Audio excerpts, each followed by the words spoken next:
Digital Foundry is proudly sponsored by the Logitech G935 headset. There have been a lot of surprises over the years in the games business, and it's one of the reasons why I love this industry so much. The ability for the impossible to somehow crop up out of nowhere, sometimes intentionally, sometimes not. Remember that time the PlayStation 3 Slim debuted months ahead of release in a Philippines marketplace? How about the meltdown that occurred when Final Fantasy arrived on Xbox 360? And what about the time back in 2010 when for 24 insane hours every original PlayStation 3 stopped working because a small ARM processor couldn't handle leap years? And I guess more recently and more positively, we've seen surprises centered more on hardware punching above its weight, like Doom 2016 appearing on Switch, for example, a port that seemed impossible at the time, but somehow it worked. And that leads us onto a rumour that is gathering pace right now, which seems even more impossible. A Switch conversion of CD Projekt Red's current-gen classic, The Witcher 3. Okay, so maybe we're getting used to impossible ports for the Nintendo machine since Doom hit the scene, in that the Switch has continued to deliver a range of games that have somehow managed to defy the odds. Current-gen games renowned for their visuals that have ended up looking pretty good on the Nintendo console hybrid. Wolfenstein: The New Colossus, of course, Mortal Kombat 11, and yeah, I'd actually put Fast RMX into the mix as well. An overlooked technical classic. Oh yeah, and let's not forget the recent port of Ninja Theory's Hellblade. I mean, that turned out pretty well, didn't it? The sense seems to be that if you hand over development to a team that really knows what it's doing with the Switch's Tegra X1, magic can happen. But The Witcher 3? Man, assuming that this rumour translates into something tangible and assuming it's actually a good port, this would be an astonishing technical achievement, as we shall discover throughout the course of this video. But to begin with, here's a quick recap on how this potential story surfaced. There have been a couple of rumours posted a while back, but these have gathered pace in recent times with posts from several Chinese retail sites revealing The Witcher 3 box art for the Switch, a mooted September release date, and even some artwork showing custom special edition consoles. It all seems rather far-fetched, but if this was a bunch of BS, CD Projekt Red could have put out a statement somewhat along these lines. No way. Not a chance. It's false. It's totally made up. Pure fiction. It's a total fabrication. This one was invented by a writer. So yeah, they could have put out a statement like that, but it didn't happen. Instead, when my colleagues at Eurogamer asked CDPR to respond, the firm actually declined to comment. It could have shot down an erroneous rumour there and then, but well, it didn't happen. All of which may suggest that there is perhaps some weight to all of this Witcher 3 talk, and in turn it raises the question, what kind of port could possibly be delivered? After I played the Doom 2016 conversion on Switch for the first time, I set out to figure out exactly how it could be done, and to do so I built possibly the least powerful PC I could, using mobile-orientated AMD Jaguar CPU cores paired with Nvidia's GT 1030, a graphics card that is the closest match available to Switch's Tegra X1 Maxwell GPU, after it had been subjected to insane underclocking. And yeah, while Panic Button's Doom port delivered better results ultimately than my tests delivered, as you would expect from a talented team coding to the metal, well, we'd proved the point by cutting back visual fidelity and resolution, then dropping frame rate from 60 frames per second to 30. Doom was viable on Switch. But is the same true of The Witcher 3? Well, I'm not going to drag this out. Using the same approximate spec I had in place for my Doom tests, I couldn't get anything like a playable experience. I'm running here at 720p on PC's low settings, and even out here in a fairly basic open world scene, performance is frankly terrible. We are hardware limited in virtually all areas. The 1030's 384 CUDA cores outnumber Tegra X1's by an additional 50%, but we are still GPU limited, though I have pulled back clocks a touch to compensate for those extra cores. Thing is though, if we're less GPU limited by adding more frequency, we can hit memory bandwidth limits. And if we surpass that, we can run headfirst into CPU limits on the Jaguars, depending on the game's context. And on that latter point, perhaps that's not surprising when you consider that just booting up this machine can see the CPU hit 99% hardware utilization until Windows finishes off its initialization business. The bottom line then, an experience with inconsistent frame rates like this isn't really going to cut it, and some might say that the experiment here with constricted PC hardware wasn't really worth pursuing.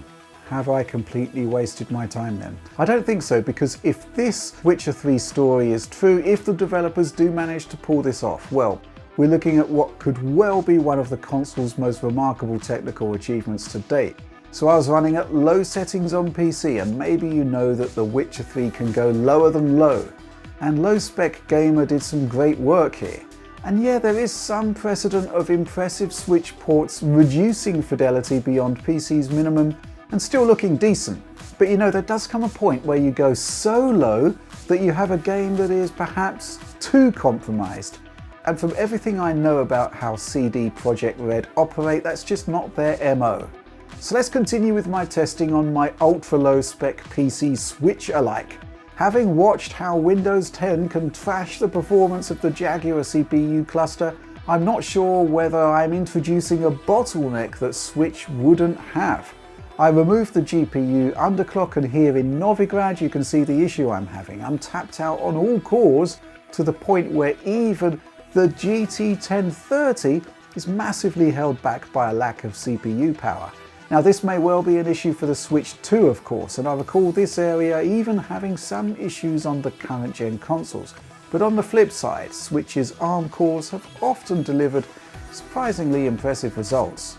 So yes, the first cheat, the first compromise to my hardware spec kicks in as we're going to take the CPU bottleneck out of the equation, swap in a much more capable processor to eliminate that limitation. I'm going to use an entry-level Ryzen 3 2200G at stock clocks paired with the GT 1030, and yeah, that's at standard clocks too, with a 30 FPS cap in place. Like the prior tests for this section of footage, there are occasional blips beneath 30, but our GPU utilization is so low now because of that 30 FPS cap. CPU is still on the high side in Novigrad, but I think we can now shift that out of the way as a potential bottleneck.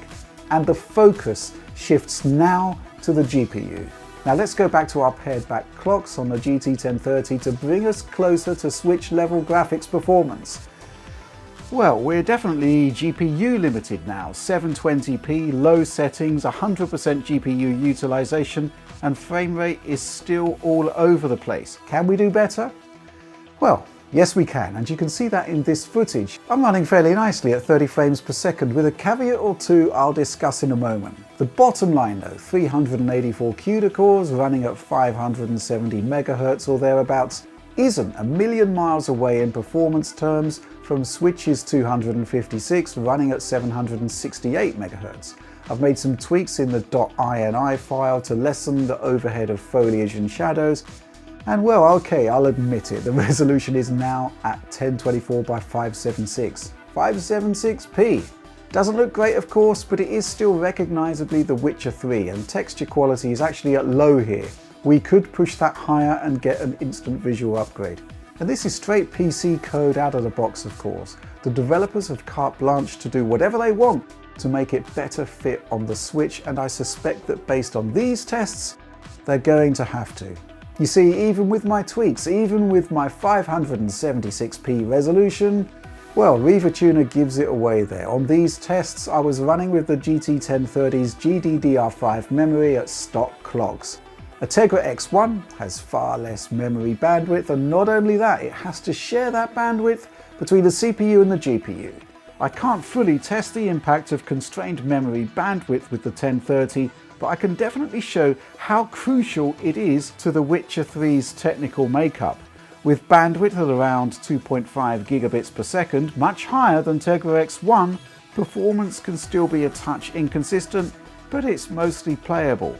I can't push any lower unfortunately, without moving the modules into what I think is a low power state of some description. Frequency is just 810 MHz, and memory bandwidth here will be considerably lower than Tegra X1. Performance here, as you might expect, is ridiculous, a slideshow almost. We can't ascertain how the game interacts with Tegra X1 level bandwidth exactly, but it's likely to be between the 2 points that I've highlighted here.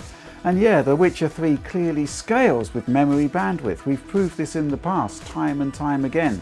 Reducing it causes a big drop to performance, and that's a genuine worry for any prospective Switch port. The Witcher 3 challenges developers of a potential Switch version from multiple vectors. A straight port would likely be too CPU intensive for Switch, and if that obstacle is overcome, we hit GPU limitations in the form of both compute power and memory bandwidth.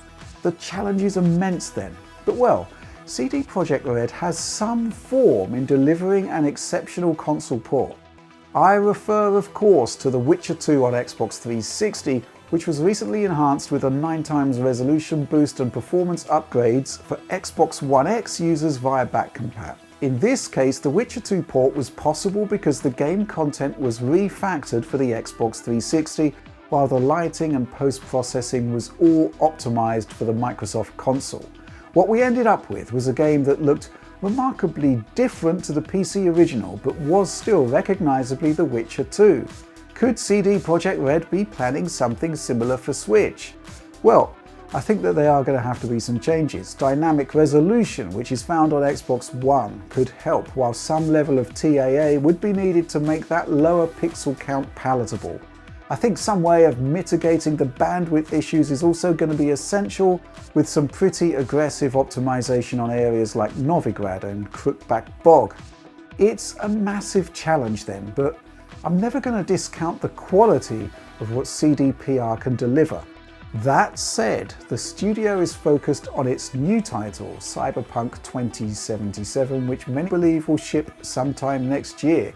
The Witcher 2 on Xbox 360 was a studio-wide effort, and that's clearly not going to be the case for a prospective Switch port of The Witcher 3, which would likely be the product of an external studio working with the original developers.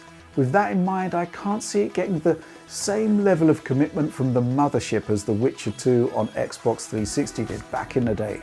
But on the flip side, if The Witcher 3 on Switch is going to happen, I just can't see the studio shipping a game that isn't worthy of the name, not this studio. Of course, this is all in theory, and despite the mounting evidence, there's no actual guarantee that the game even exists. But regardless, it's been fun stripping back my PC hardware to the barest of bare minimums just to see how much or how little this epic game needs to function adequately. If The Witcher 3 is going to happen, I expect some kind of announcement soon if the projected, rumoured release date of September is actually a thing. But that's all I've got for you today. We'll be looking out for more on this one because, well, the entire idea sounds completely nuts, and if it's a real thing, I definitely want to get eyes on as soon as possible. But that's all from me for now. Come on everyone, you know the score. Like and subscribe to support our work, and of course, ring the bell for instant notifications whenever a new DF video arrives on the channel. Patreon supporters, we salute you, and if you're not on board yet, please do check out digitalfoundry.net. You'll be helping the team more directly and getting our videos the way they're meant to be seen. But that's all from me for now. Thanks for watching. Featuring 2.4 GHz wireless, 50mm Pro G audio drivers, and DTS Headphone X 2.0 surround sound technology under the hood, the G935 headset delivers the ultimate wireless audio solution for gamers, whether you're playing on PC, PlayStation 4, Xbox One, Nintendo Switch or mobile. Order yours today from Logitech G.